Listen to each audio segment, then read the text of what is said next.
Hello everyone, welcome to A Foreigner Farming in the Philippines. So this is going to be the tilapia harvest part 2. Hopefully this phone has just about had it. Hopefully it's got another couple videos in it. I've been putting this off because we've been having both phone issues and internet issues. But I'm going to endeavor to make this happen. Right now I'm just putting some duckweed, which seems to be growing just fine in these tanks, but will not grow in the pond. Since the water is pretty much the same, I just have to, I'm leaning, well, there's only really two things it can be. It's nutrient levels within the duckweed tanks themselves and water temperature. And it could be either one of those things, and neither one is solvable at the present time. So we are pretty much just going to give up on duckweed, growing duckweed in the pond, and we're just going to utilize what we have both from these tanks here, where it's growing just fine, and the round tank. And because of circumstances that have arisen, this will, for now, be good enough.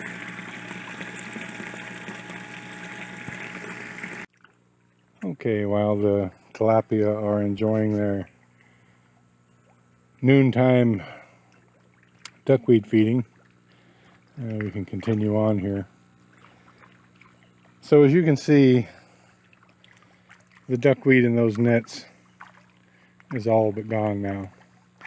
Only around the very outside edge of that net is there any at all. So we'll be pulling those out, I don't know, whenever Tata and E-Boy get around to pulling them out. So for the harvest, hello ma'am. Let's find me a shady spot over here. We harvested this net here, and the guy had kept meticulous records on the feed that we fed these, but it's pretty much all for naught now because of how the harvest itself panned out. So look,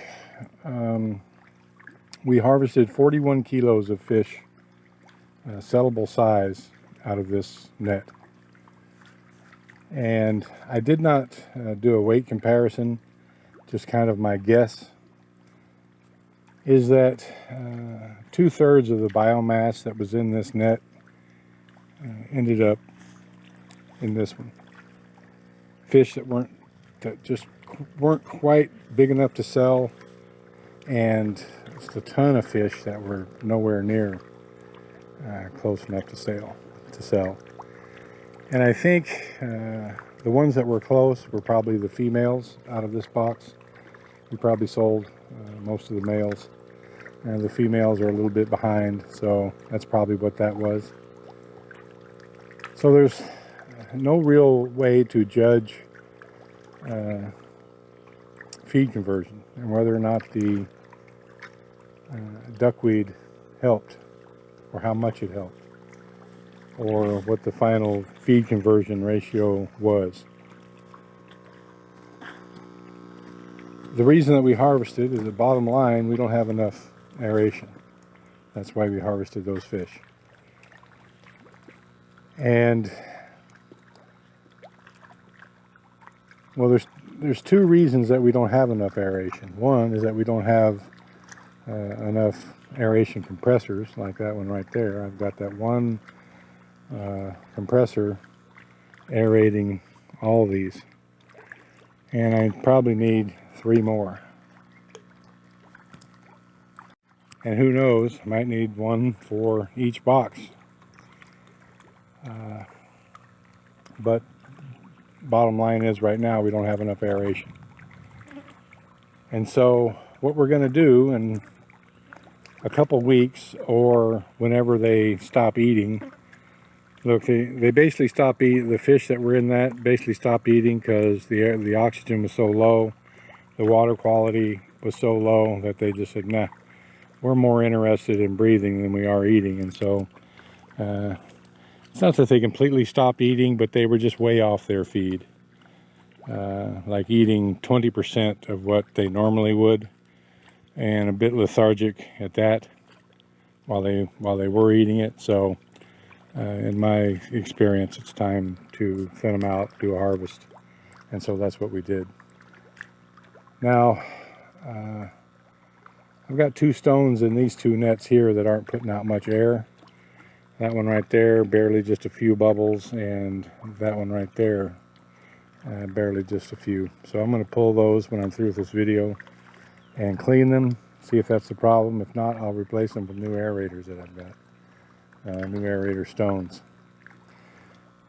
So what we're going to do, and we have, you know, I've talked about this with Marcel, I've talked it over with Tatai, we're all pretty much in agreement. So in a couple, 3 weeks, or when they stop eating, whichever comes first, we're going to harvest this box. And the fish that are not of a sellable size are going to go in this box. And same thing, and those will, and we will not replace the fish in that. We're just going to pull that net. I'll explain why in a minute. And same thing all the way down the line. We're going to harvest these fish. It's looking like, with the aeration that we have, about 3 months is all we can raise them to. And that's unfortunate, because we got 90 pesos per kilo for the fish that we sold. If they had been at 5 months age, we would have gotten 130. That's a 35% increase in the per kilo price that we did not get because we had to harvest early. So we're going to harvest that one, XX small fish and fry going in here. Harvest this one, same thing, move them on down. And eventually all these nets will be pulled out. Now, why are we doing that? Well, because of the fish that we harvested out of that net, it was glaringly apparent that, look, there were fish in there from, you know, fingerling size, large fingerling size, up to a couple months old, which I know for sure that were not put in that box. They swam in when they were tiny, when they were fry, and made it their home. And that's going to be the problem with each and every one of these. And because we lack adequate aeration, it just gets too crowded and they all go off their feed. So the only solution, other than just putting massive amounts of aeration in these boxes, which we don't have the capacity for. Now, we do have a 1 horsepower aeration compressor, but all the fittings required for it we do not have, and further, we would not be able to run it overnight.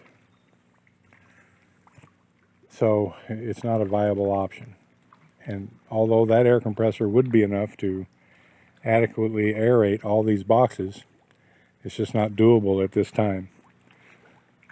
So what we're going to do is, instead of being on a six month cycle, we're going to be on a 3-month cycle, or whenever they just get too crowded and they get off their feed. So in a couple weeks, that one, a couple weeks probably, then this one, A month down the road will be this one, and so on and so forth, until all these nets are removed. And then we're going to drain this pond, because look, there's two solutions for keeping the fry out of the nets. One solution is to use the black net, the same net that we used for the duckweed nets, and that would pretty much solve the problem. Although it would decrease the water exchange so much that we would have to probably pump water into the nets and increase the aeration a crazy amount. Even though those half-inch square nets do reduce the water exchange a bit, it's nothing like that 1/4 by 1/8 size screen. So that's one way. Make all the cages out of that very fine net, but then that's going to create its own problems. Water exchange through the side of the net, and aeration as well. The other solution, and probably the easiest, is just to drain this pond. Just drain it and let it dry and get all the fish out of it, and then hit it with we'll probably hit it with some lime to basically disinfect it. We may sweeten it. You know, I'm sure we've had some sort of cave-in from the sides here. Maybe just go around the sides and clean it up a bit. But just drain this pond and get all the fish out of it, and then start over. When we harvest the last box, we might save a few out of it. Probably not. Probably the future, well, the ones that are not going to be of a sellable size, of course we will save those back, and hopefully we can do a little bit of a grow out up at the top.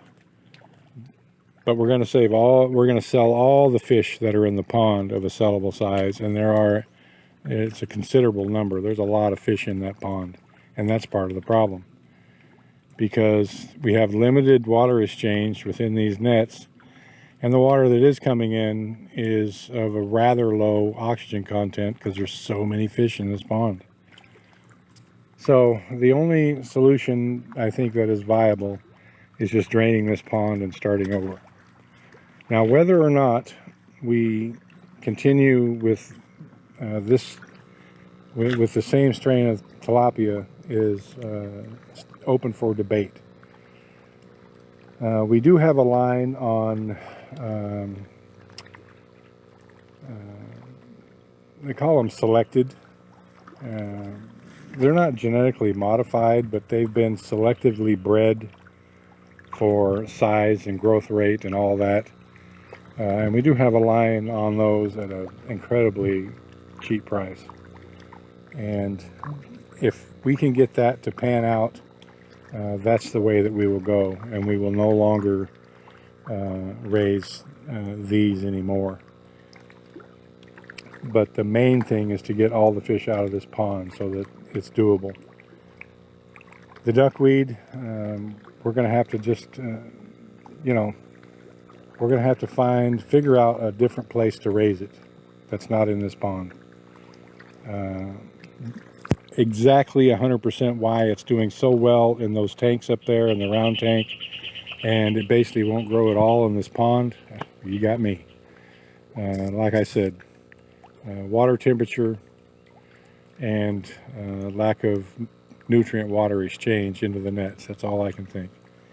And basically either one of those to solve it would be the same thing as if we'd have to pump water into the nets, and that would keep the water temperature down and bring water from the pond in.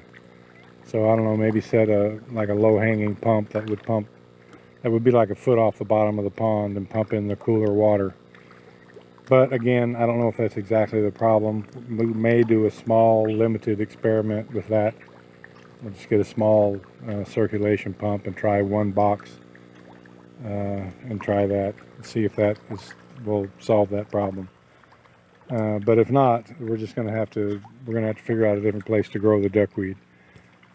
Because you can see they're eating it, they're digging it, but the whole regimen here needs to be changed, and that's what we're going to do. So it's just started to rain. So that's the harvest update. We cannot continue. We cannot continue this way. I spent almost 7,000 pesos in feed around the first of the month, and after our expenses, we got 2,400 pesos for what we harvested out of that box. That's not good. It's unsustainable. Now, yeah, there's a lot of fish. Why did this jump to magnified? So I don't know how much of that other section of video I'm going to be able to save, because it started wildly changing around its focus. I mean, not the focus, but the zoom on its own.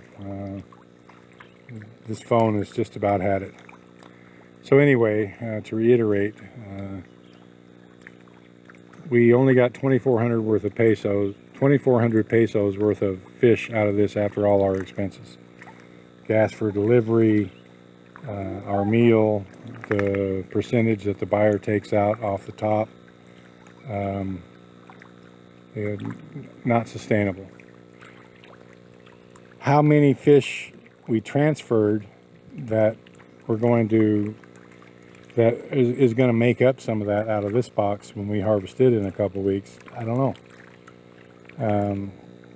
But what we're going to do, I mean, I do have all the records for all the feed bought so far, and at the end, when we get through harvesting all of this and removing all of these boxes right before we drain the pond, I will do an end of cycle profit and loss on the tilapia, and a final feed conversion as well.